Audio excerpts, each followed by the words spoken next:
And we're live.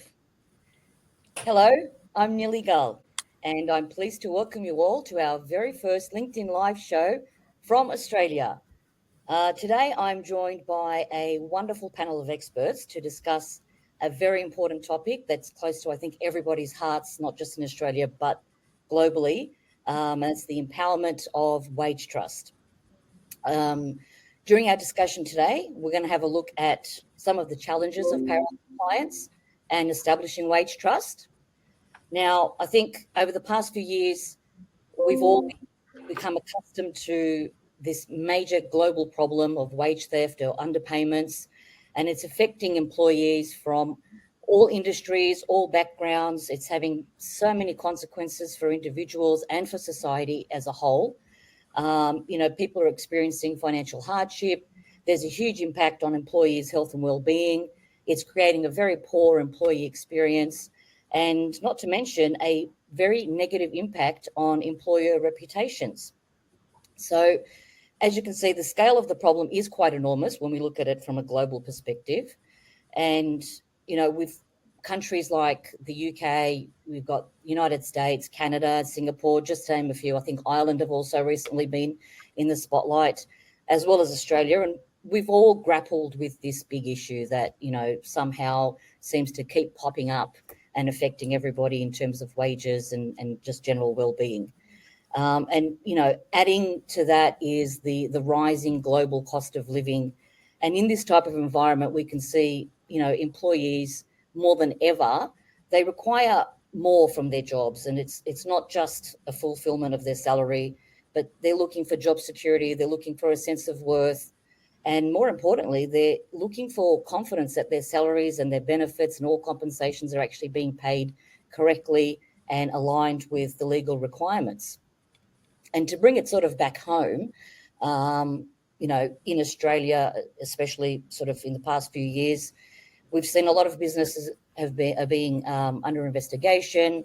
A lot of businesses have also self-reported, and we've all sort of been, through all the news reports with all the big names, all the big brand names who've been in the spotlight for the past few years, and they've all had to pay massive amounts of money back to employees and have had to go through the whole process of exactly establishing where the problem was, how deep it is, and exactly what it's going to cost them and what it's cost the employees.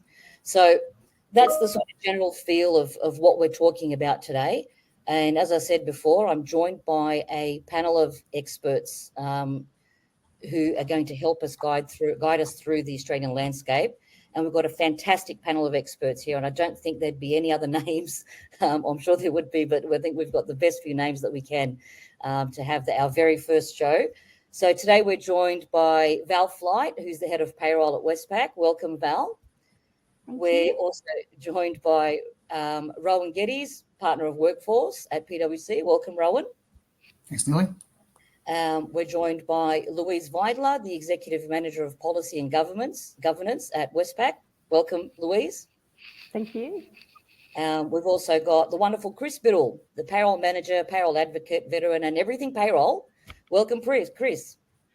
Thanks, Nelly. It's good to be here. And finally, we've got Mark Princhie, Business Development Manager at EPG Payroll. Welcome, Mark. Thank you, Neely.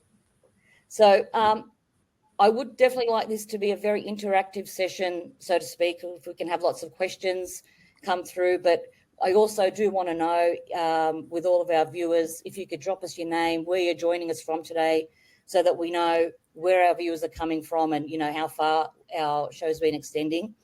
We will do our best to have a Q&A session at the end of the show, but please feel free to write your questions on the chat so that we can share them, but hopefully we'll answer them at the end. So just to kick off today, I think what we might do is just have a bit of an introduction.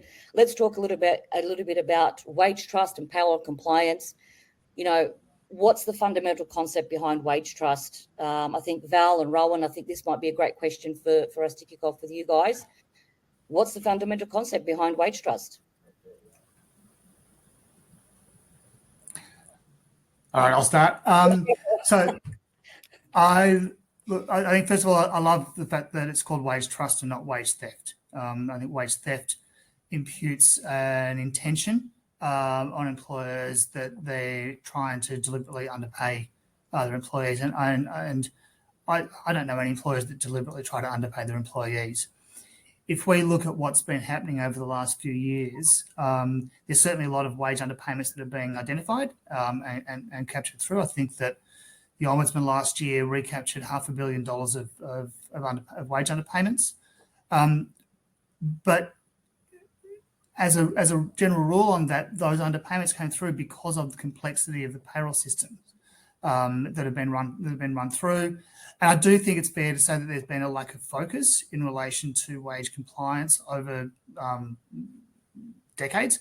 And then over the last 5 years or so, I think there's been a shifting that's come through from employers around that need to focus onto payroll and an understanding of the amount of risk that payroll carries and delivers on every day, and a shifting dynamic around what needs to be done to support that, which is where I think the wage trust comes in. It's that piece around ensuring that employees are receiving the money that they're due to receive from their employers. Yeah, and I might just add a little bit to that as well. I think one of the biggest things from a wage trust perspective, and going back to what Rowan was saying, right? I've never worked in a payroll team that hasn't, hand on heart, 100% tried to pay their people correctly, right? Based on the information they're given and the platforms that they're using. I definitely think that there's been a big shift from an industry perspective. And I think it's a good thing, to be honest, from a payroll background perspective. Very much, kind of unheard of previously in a lot of organizations, right, is that unless something goes really wrong, you typically don't think about your payroll department and so on, or your payroll function. I think the whole wage piece and the compliance piece that's come through, especially in the last 5 years, has changed that. And I'd say probably even in the last 2 years, where it's very much the focus around, fit for purpose technology. How long has it been from upgrades? And, is it the right technology that we have? And do we have the right skill set within our teams as well, right, to pick up these issues? Because, it's really hard when you're running a BAU function day to day. You might be running weekly, fortnightly and monthly pay runs. And so you get very much stuck into that, that cycle of one pay run after the next without actually stepping back and being able to really have a look at what your compliance piece is around your systems. And there was a real thing of, you kind of set and forget.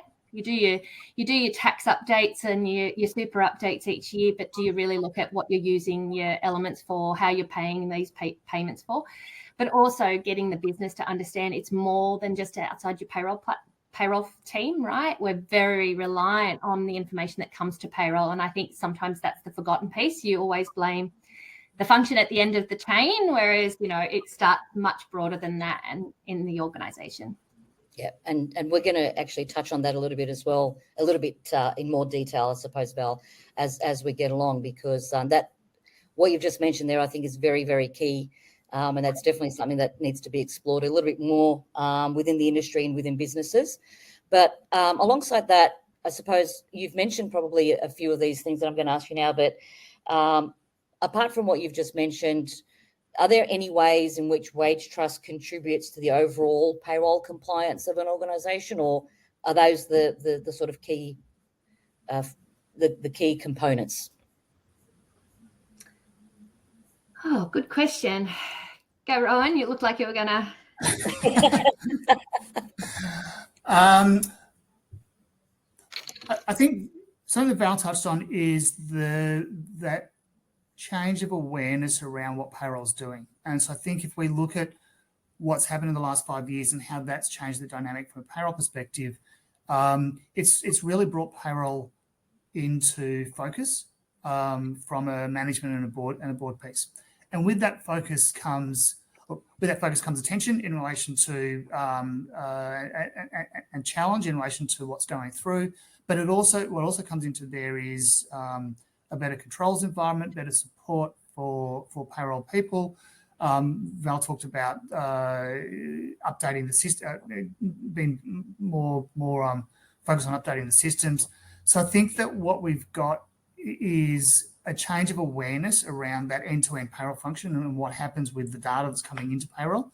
A matter of importance in relation to the time and attendance that's coming through. I mean, go back 5 years ago, the number of employers now that have time and attendance systems that aren't paper-based versus what it was 5 years ago is changed dramatically. And I think the other thing as well, from a payroll operations perspective, again, go back 5 years ago, go back 10 years ago, I think the expectation from a staff member was that the payroll that they were delivered was right. We've now got into an environment between the regulator and between the media where employees are being encouraged to challenge their numbers and to assess. I mean, the Ombudsman's got the tool, the media talks about, promotes all of the voluntary disclosures that are going through. And so there's been a shift as well from an employee perspective around a willingness to question the numbers. I think that's a really good thing too, because it prevents mistakes that start a long time ago from just being rolled over and rolled over. And so I think as well, employers are now jumping onto that more quickly, so that if an employee is raising a question, there's now that immediate thought of, is this a one-off instance, or is this something that's the tip of the iceberg, in which case we've got to go and explore that.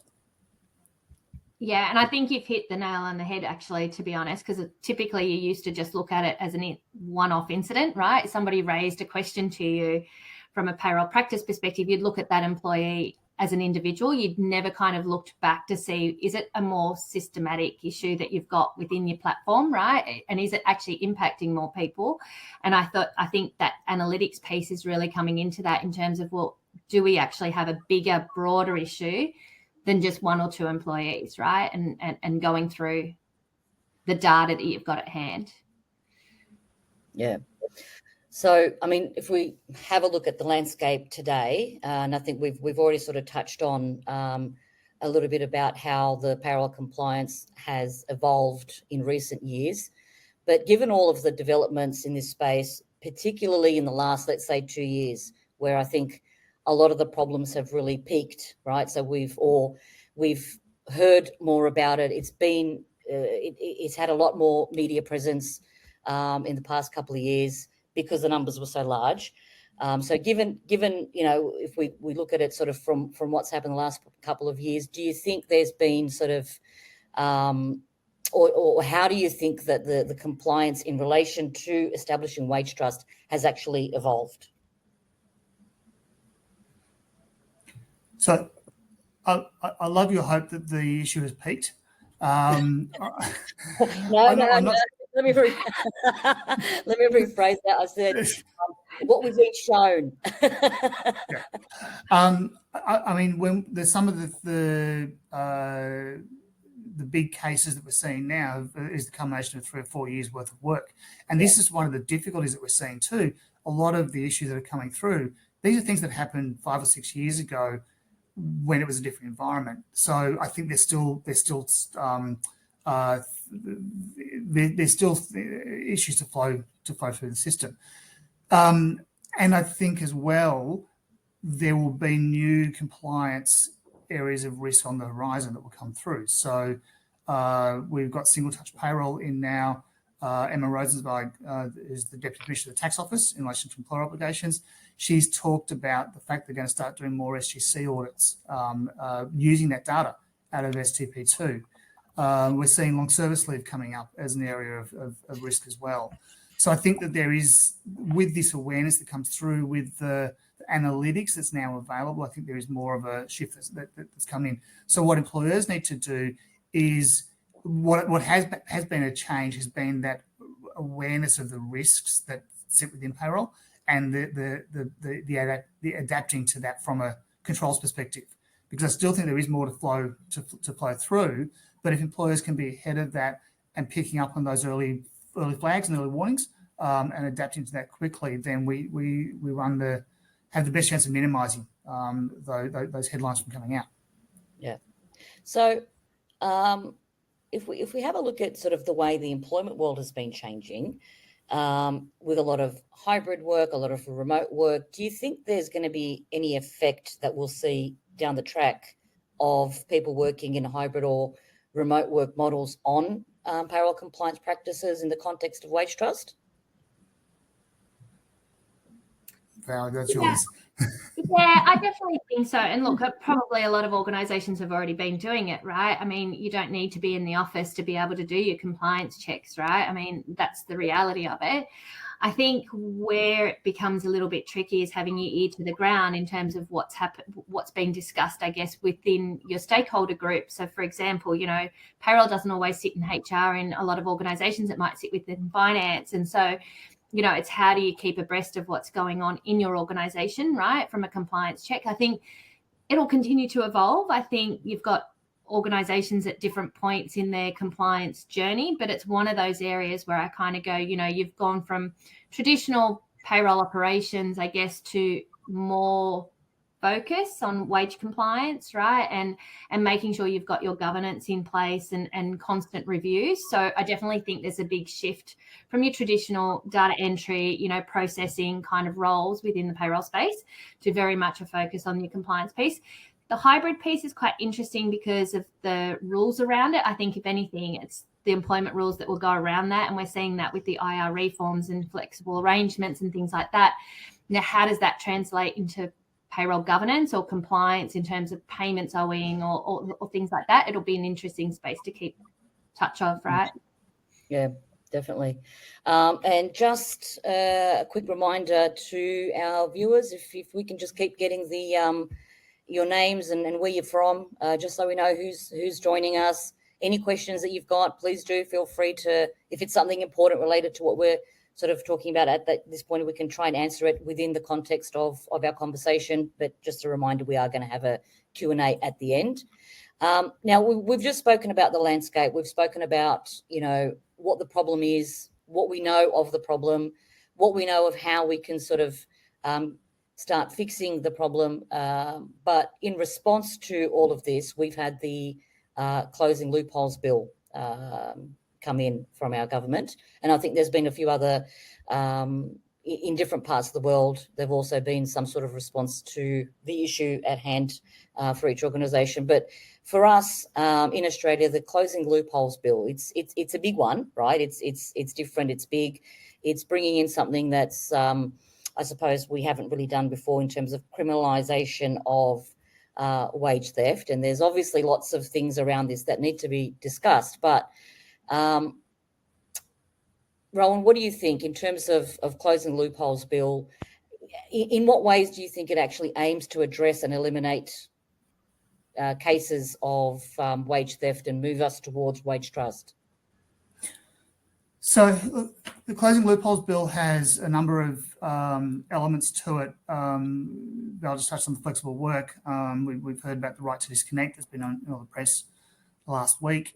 So there's a lot there around the flexibility of the worker, and the bills are designed to protect the rights of the employee coming through. From a wage theft perspective, there's been two real elements to it. One's the criminalisation, and the other is the increase of civil penalties. From the criminalisation side, my caution on that, because it's a great headline, my caution on that is the criminalisation the criminal penalties apply when an employer has deliberately sought to underpay the employees. It's the most egregious of egregious situations. So it is something that hopefully a lot of the people that are taking the time to listen to seminars like this, so they're getting a sense of what good governance looks like, would not fit into that category. The other side is the civil penalties that have come through, and they have been significantly increased out of that. And one of the reasons that they've been increased, if you move into what's called a serious contravention, that is, you get an increased penalty if you move into what's called serious contraventions. Serious contravention can be when an organisation has been reckless in relation to wage compliance. And so recklessness can be taking actions that foreseeably could have resulted in an underpayment occurring. That's what really starts, I think that's what employers need to be thinking about when they're looking at their programs. Because what are your controls in relation to payroll? How do you react when an employee raises an underpayment issue? What sort of education processes have you got? What are you doing around your systems? These are all the sort of steps that employers should be taking to prevent the likelihood of wage underpayments occurring. And when you've got a situation when an employer it can be shown to have not been diligent around that, that's when you can start to get into these higher penalties. The Ombudsman in the last annual report talked about sort of the key issues that they're seeing from a large corporate perspective, and it looked at annualised salaries, not implementing enterprise agreements. But two of the big ones that it talked about was poor governance practices and the lack of investment into payroll systems and staff. And that really segues nicely into what the closing, nicely or not nicely, into what the closing loopholes criminal penalties are talking about, civil penalties are talking about. So I think for the big thing, takeaway for us in relation to the closing loopholes bill from a wage trust perspective is it really reinforces to employers that need to have good governance and good support around the delivery of payroll. Okay. So if we wanted to sort of bring that back in terms of our existing labour laws, I mean, where do we see the sort of alignment with our existing labour laws, or has the closing loopholes bill sort of come in and brought a brand new approach to how the labour laws are going to be governed?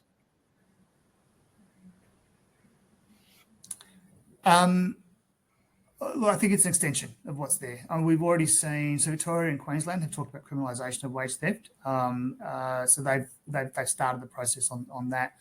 I think if we look at it from a global perspective, we're seeing, you mentioned the UK and Ireland, they've also got single touch payroll, real-time information, they call it. And they're also looking at what they can do with their data coming through.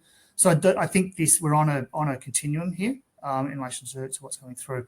The big changes, I think, go to the workers' rights piece, the flexible working, the right to disconnect. There are changes around engagement of contracts so that you can't employ employees for more than 2 years on a fixed-term contract now. There's changes around casual employees and the definitions and labour hire workers.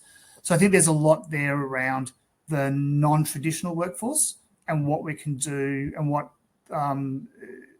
creating laws to give them similar sort of rights to what employees would give, permanent employees would have. From a wage trust perspective, I think we're on a continuum here, and it carries on. The other big one, I think, and Val, the superannuation becoming part of the national employment standards and Fair Work coming on to that. Yeah, absolutely. And I think that's a good touch point as well, because I think Fair Work are obviously expanding their horizon, right? Which SG, superannuation was always an ATO governed, right? So typically we never saw Fair Work get involved in superannuation issues. Now that it's part of the national employment standards, like that just shows that they're continuously looking at their breadth of work, right? And in terms of what they're deeming as our employment standards in Australia. And I think that part of the ongoing compliance piece is keeping up to date with all of that information and then knowing what to do with it. Yeah. Okay. And I think, just to sort of lastly talk about one more point on the closing loopholes bill. But before we do, I think if we can, some of our viewers, I think, are a little bit still shy. So if you just, write to us, put your messages on there, tell us where you're from, and any questions you've got, that would be very helpful. Just in terms of closing out the closing loopholes bill part of our discussion, in terms of resources and support, what resources and support systems are available or will be made available to help businesses navigate through complying with the new bill? I mean, because it's going to change things for people, for businesses, and for larger organisations. So, what do you think we have there in terms of support or resources to help them through? Yeah, there's a lot. Okay, I'm going to be controversial here. I'm going to say, spare a thought for the regulators here. There's so much change. There is so much change going on. I feel for the Fair Work Commission and the Ombudsman around how they're starting to deal with these new powers and these new obligations coming through. So I think there's going to be a bit of probably an overstretch as they try to work out what they can and can't do. In relation to how you keep up to date with this, and there is so much that is happening, the Fair Work Ombudsman's website is actually pretty good. They've got some, they put things through there around the pace of changes going in and what you need to know about fixed term contracts and the criminal theft, the criminal penalties and things like that. And then education events like these, absolutely worthwhile joining through. And then I think it's probably community conversation too.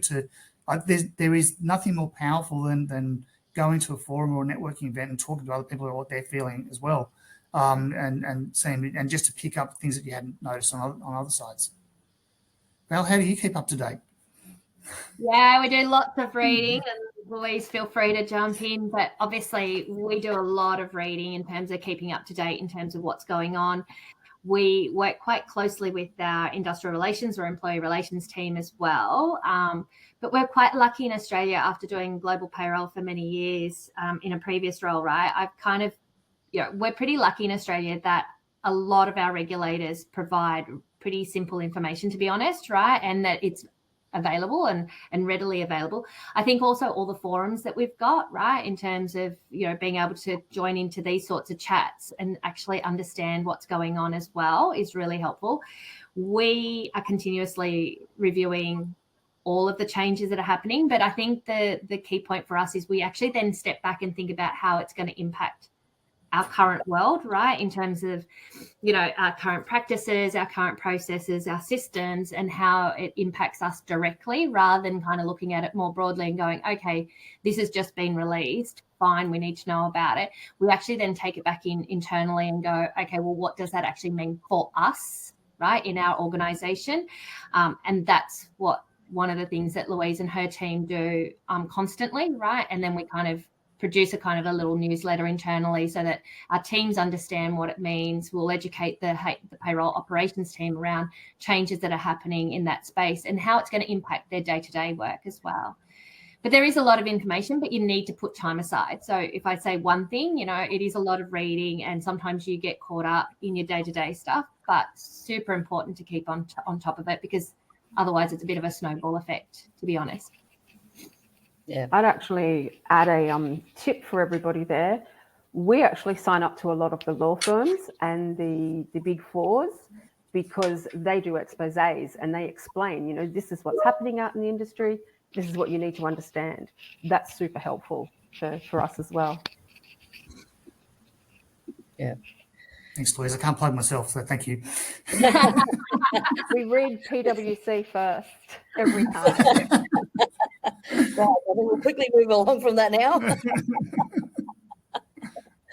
But no, it is obviously, I think that is key, particularly in, when we have new amendments, new legislation, new bills that come into play. It is very important that we use experts, and we do get advice from the people that we need to be getting the advice from, so that we're not entering into this unknown without sort of knowing exactly what the consequences may be if we, don't move ahead in the right way.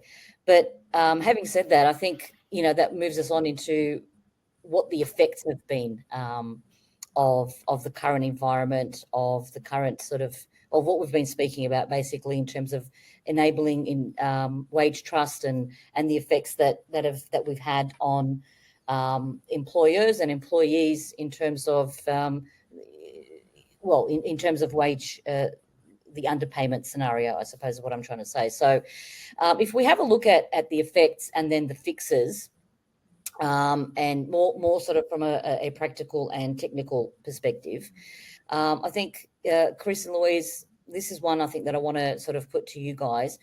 What do you think has been the immediate impacts of wage theft on individual employees, their families, and then consequently the employers? I think the first thing to say about wage theft, I think Rowan's already said, it's not a common thing for the most part. I know Rowan and Val both said they don't know of any, or they haven't been involved in employees who've done that. I could actually say something different. I have been in businesses where people have done the wrong thing and have known they've done the wrong thing and continue to do it. So it does happen. But I think it's more the rhetoric around wage theft, which has changed the way people are thinking about their employers. Like, is my employer paying me correctly? how does that make me feel about going to work? So I think the idea of empowering people more to ask questions, to do their own investigations, I think is a good thing. So I think it's quite the wage theft term is very emotive, which is why it started being used quite some time ago. So there's a lot of underpayments and there's some wage theft, but because the profile has been around wage theft, people go, yeah, that's what my boss is doing. And so in terms of the way they feel, that's pretty bad. And I think it also changes the dynamic from a HR perspective. I've probably said for decades that if payroll can't do their job well and make sure people are paid on time and correctly every time, every great idea that HR and people and culture have is doomed to fail because people don't trust the business and they don't feel comfortable about what's going on there. So the way it changes the dynamic, I think, is quite significant. And So- I'd like to. Oh, sorry, Nelly. No. Just over the top of that, what I've experienced is that there's diverse range of employees where some people are so trusting in their employers, they have no idea what the content of their payslip is, nor do they ever look at it or wonder about their EA or legal entitlements. Completely on a massive scale, right up to the point where we've got people who know the rules better than payroll do half the time, and they can tell you if they're $3.68 short. So I think educating the workforce to know more, to care more, and to understand what their entitlements are would go a long way, because then the questions will be asked by the employees of the employers. Yeah, I think that's very true, because often you have employees who go, when they finally think about it, I think my pay's wrong. So that's the question to payroll or HR. I think my pay's wrong.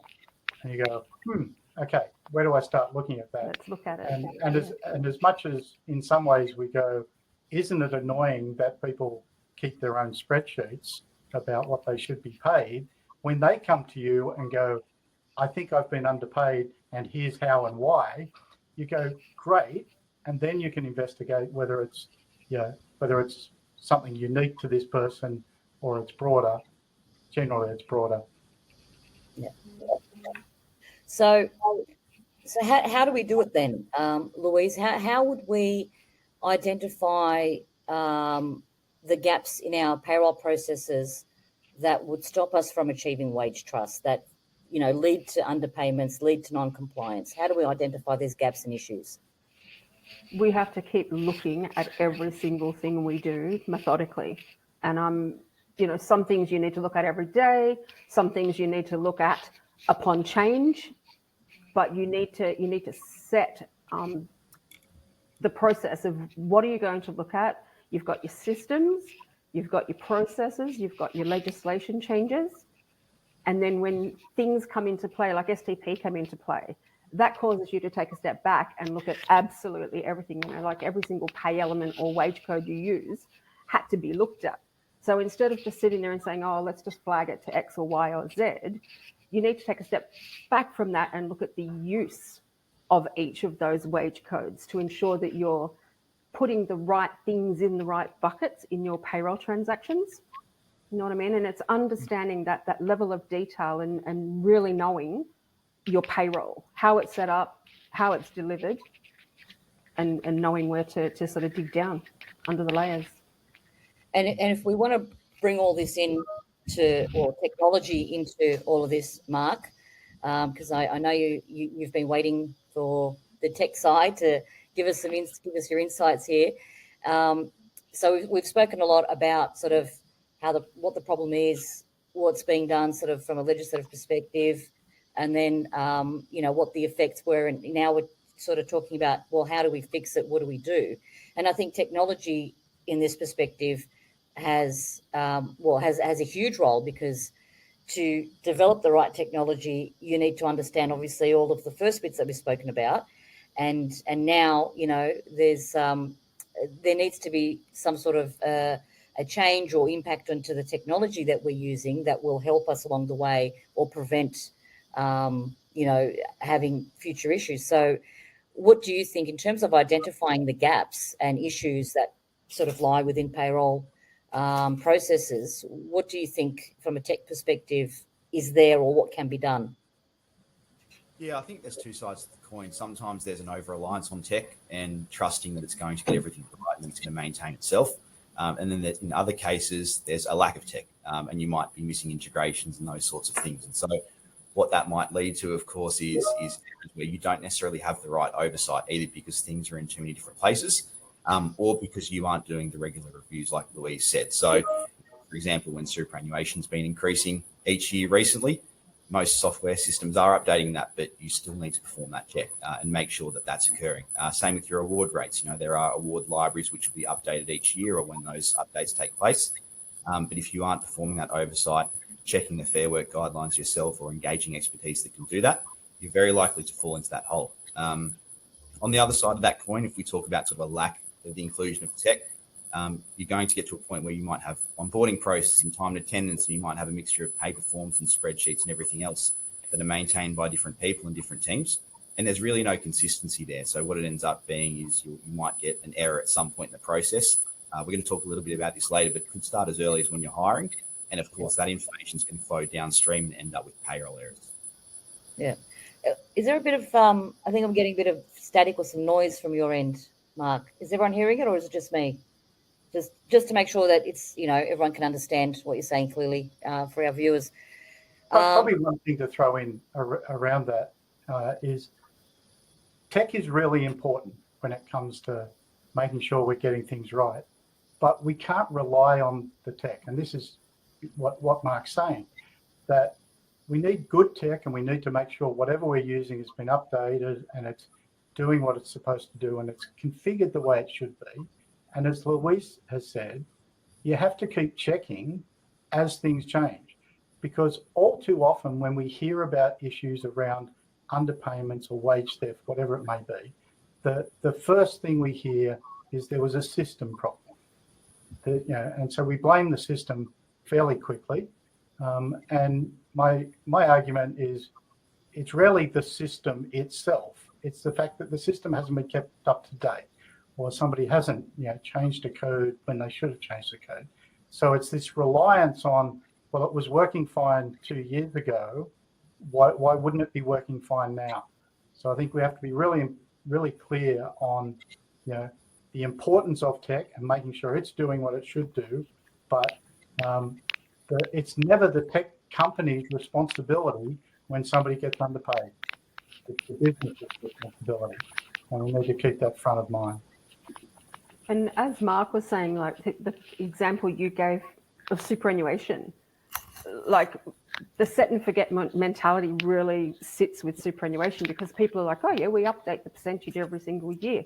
Fantastic. But have you actually looked at what is or is not superable and the changes that are being applied to each of your pay codes for super applicability over the years? And I think that's where a lot of the superannuation remediation has gone wrong for many employers.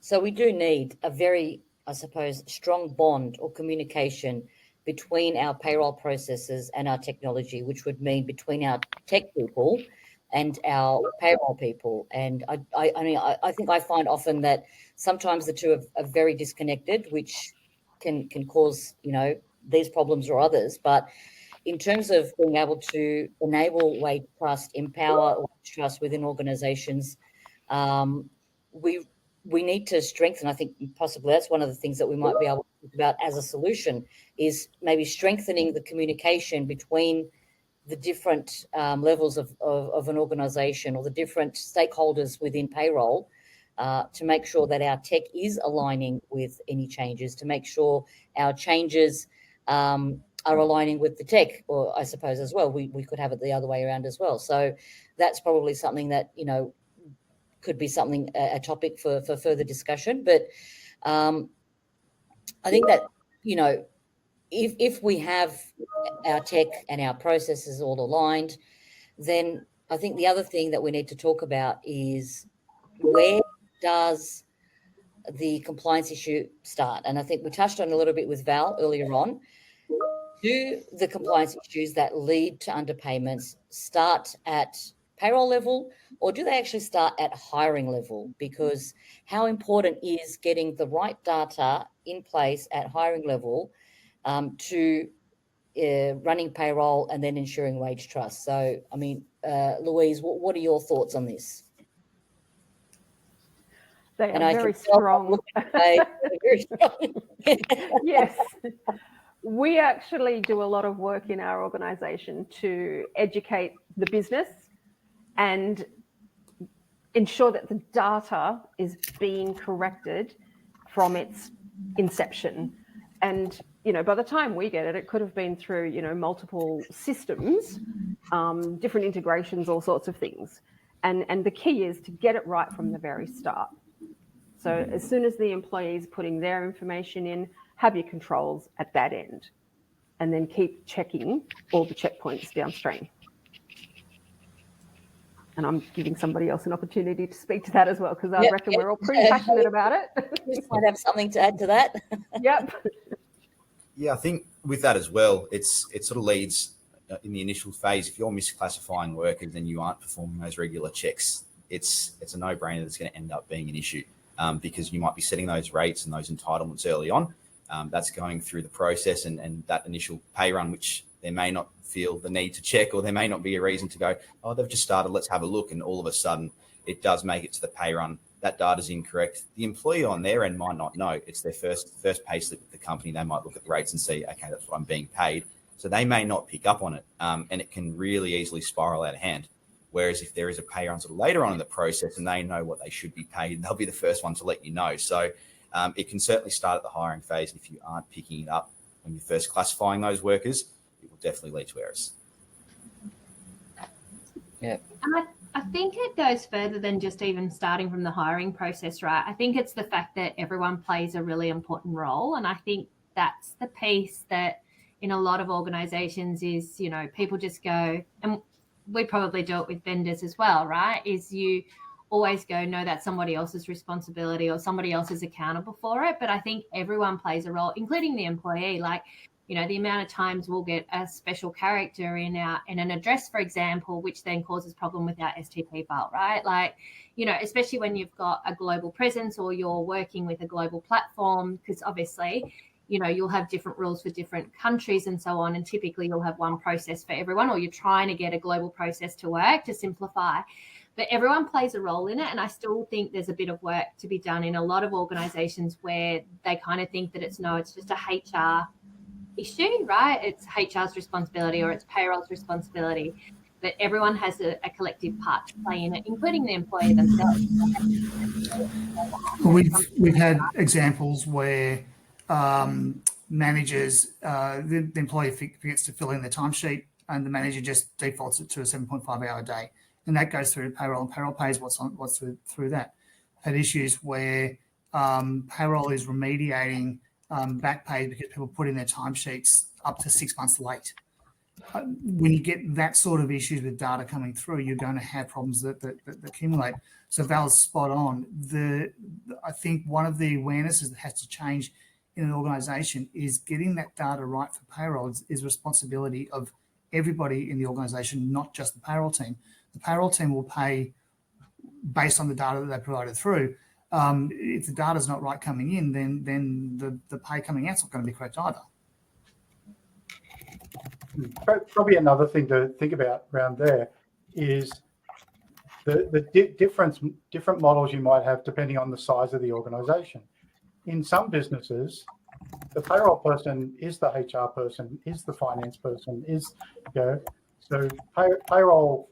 I'm not sure where the line is where companies go, oh, we need somebody, a dedicated payroll person, but there are tens of thousands of businesses out there that have payroll people who arrived in payroll because somebody else left and somebody said, you'd be good at that. And they jump in, they've got no idea, they've got no training, and they're doing the best they can. And I think that's a huge area that when we have large businesses with lots of, either with lots of expertise or certainly the opportunity to have or engage expertise, there should be little excuse. But we've got all these smaller or small businesses that having them to have the right knowledge and know what they should do, I think that's the biggest challenge in all of this, is to make sure all Australians can have confidence in the way they're paid, not just those who work for large businesses. And I'll add something on to that too. The education of the payrollers is really important to recognise incorrect data. Because even though we're saying, it's everybody's responsibility, it comes through all the multiple systems, when it actually hits payroll, we should be able to go, oh, that's wrong. That doesn't look right. Let's take a look. So that education piece at the payroll end is absolutely imperative. Yeah, and that's as I've trained payroll people over the years, trained or mentored, the skill, the ability to do a reasonableness check, to just look at numbers and go, I'm not sure exactly what it is yet, but that's not right. And I think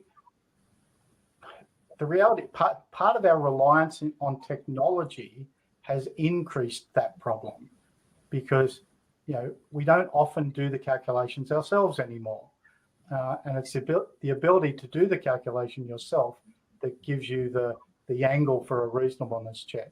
So technology is great, but it also, there's a danger of people not being familiar enough with what they should be looking for. I think the other one as a manager, if you hear the line, we've always done it that way, that's a flag.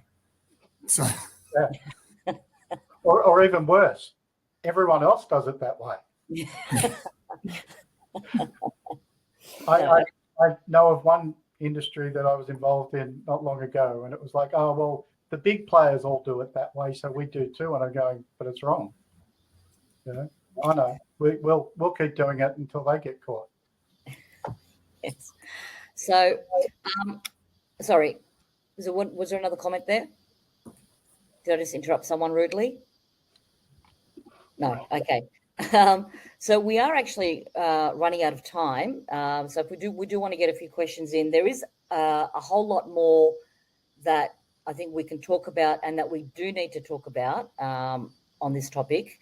So I think perhaps, and we'll see what our viewers think as well, if they want to have if we can have maybe a follow-up, because there is so much more that we can actually talk about, especially in the tech space as well. I think, Mark, there's probably a lot more that we can talk about that would lead to another conversation and another conversation. But we've had some feedback, and I'll just share some of the feedback that we've had. We've got one from Simone, especially, and obviously this is relating to the tech side that we were speaking about earlier, which I agree 100%. I don't know, Mark, what you think, if you've got a comment there to make.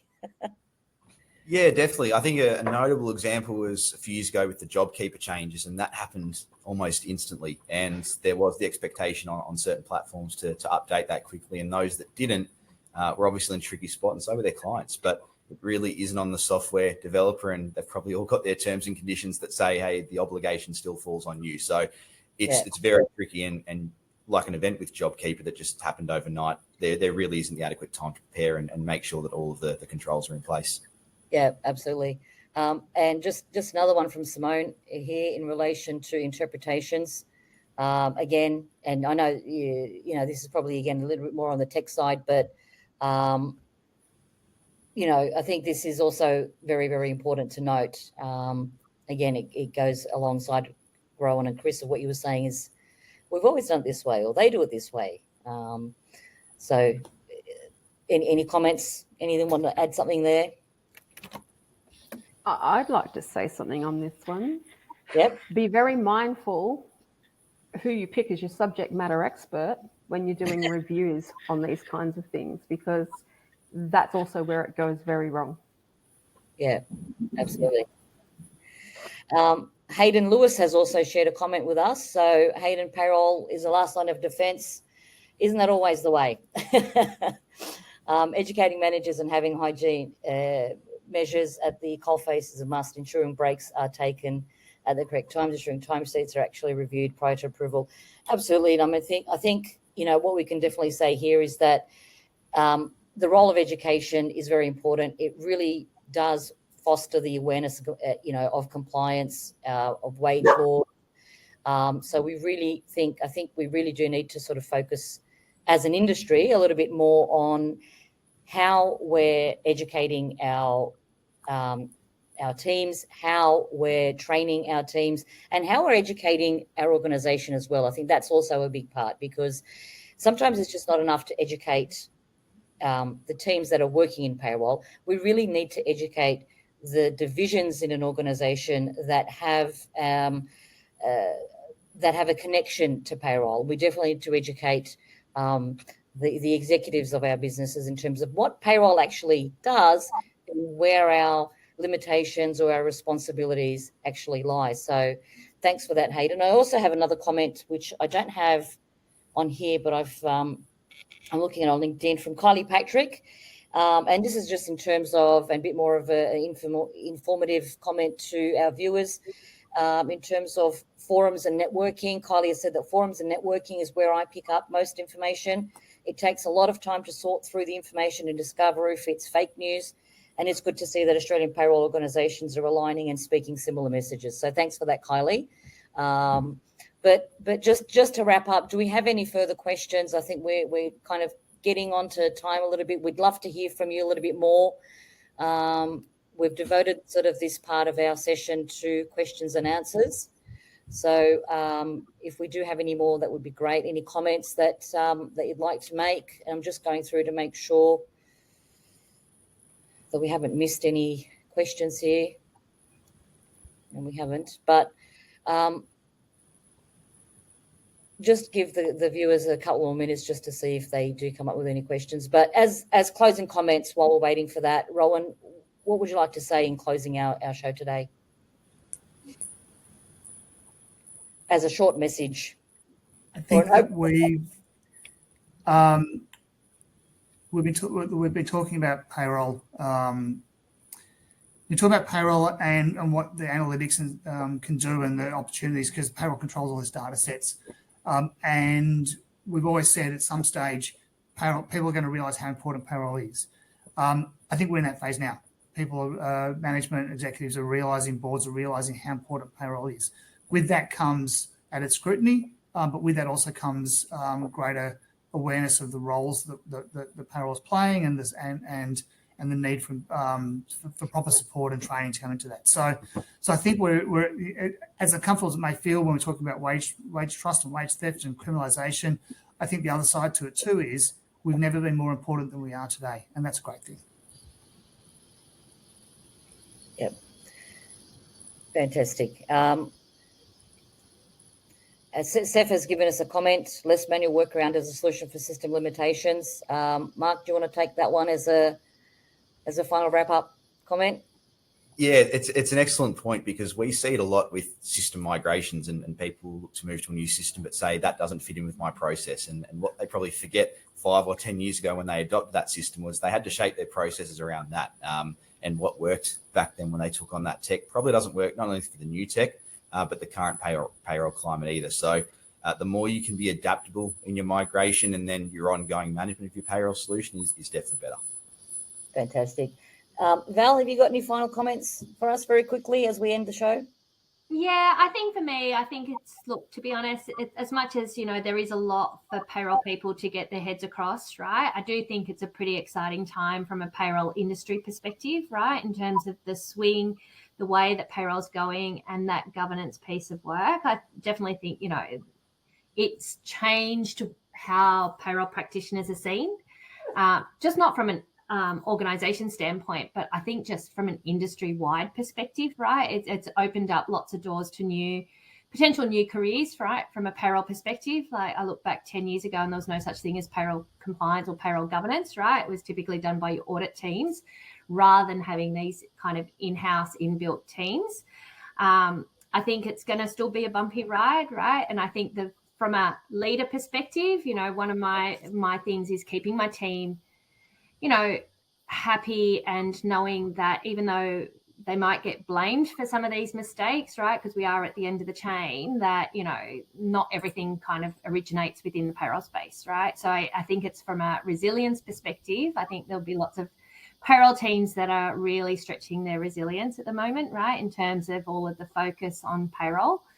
But knowing that, obviously the support of the industry and the fact that everyone's talking about we're all going through the same kind of pain points, hopefully will make that a little bit easier for our payroll teams around the nation in understanding they're not alone, right? Like every organisation's got the same kind of, scrutiny on their payroll practices and payroll processes and systems at this point in time. Thanks, Val. Louise, anything just to wrap up very quickly? Yeah, I'd just like to make a suggestion.